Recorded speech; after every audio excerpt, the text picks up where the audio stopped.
Hello everybody, it is another fine day here in Los Angeles, and I'm at a home that I have been at before here at Thurston Street, this gorgeous one-story home that we are currently selling. Hello, Erik Brown's sign. We have now been on the market for about 45 days. And so my question du jour, the question of the day, if you will, is how long is too long for a home to be on the market? And I would love to hear any feedback that you have at any point and get your insights into this. But I'll share with you mine. So it depends on a variety of variables. Point number one is, when as a homeowner do you have to sell or do you have to move?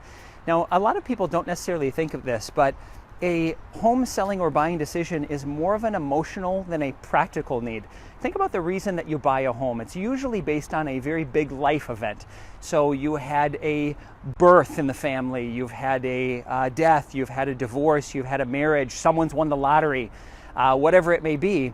These are the reasons that people will buy or sell homes. They want more square footage, they want less square footage, they want more land or less land. There's a job transfer. There's a variety of different reasons that people will want to buy or sell a house.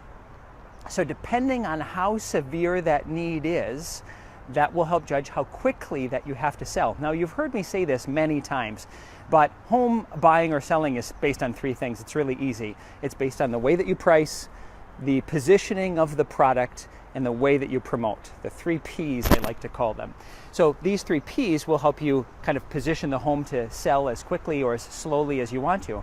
Now, let's take this house off of Thurston Street as an example.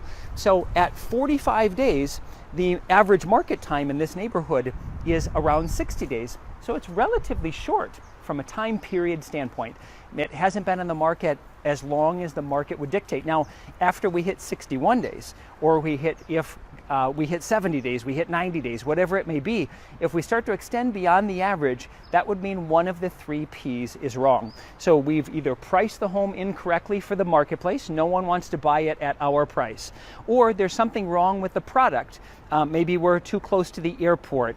There is a neighbor that's really loud next door. It hasn't been updated in a while. There's a variety of things in the product. Or I haven't marketed the home correctly, so I'm not getting anyone to come through. Now, I'll tell you right now, that's not the problem in the way that we market a house, nor with this one either. So what is it that keeps a home on the market? It's based on those things. And the fun part is real estate is not rocket science. It's pretty simplistic. If you do those 3 things correctly, the house is going to sell, which makes it really easy. So if you price the home where everyone wants to be, this home is currently on the market at $1.99 million. And so right now, a lot of the feedback that we have is here are some of the neighborhood homes. There's us again, and on the other side of that beautiful skyline is the 405 highway. And so you can hear maybe a little bit of noise in the background. If we were to go into the backyard, you hear more noise than that. And so that has been a lot of the feedback that we'll see for this house. But we are priced at a price point that is less than most of the homes in the neighborhood. So because of that, our price versus product item is starting to get very close. We're getting more showings, we're getting more interest, and someone inevitably will pull the trigger. If they do not, you have to adjust one of those 3 things. Anna Spurway, by the way, hello. I've heard that you've moved out of Minnesota. Is that true? Send me a message. I'd love to know this because I miss you and Jonathan, and I was going to come into Minnesota. Hello to everyone in Minnesota, by the way, and in September, and I would love to see you at some point. So in the interim, and it looks like we might have some more people that are visiting my open house, which is fantastic. There's my open house sign. Good thing I've got a partner inside while I do this little video who's handling the mortgage aspect of this property.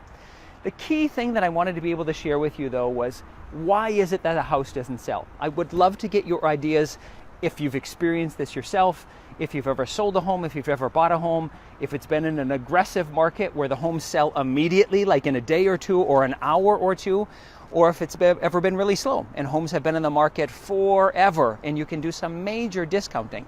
As an example, if you've seen a home that has been in the market for 6 months, it's very, very unlikely that a home buyer is going to give that seller their asking price. They're going to ask themselves, what's wrong with the house? And I found that to be the case. The longer a home sits, the lower the pricing is.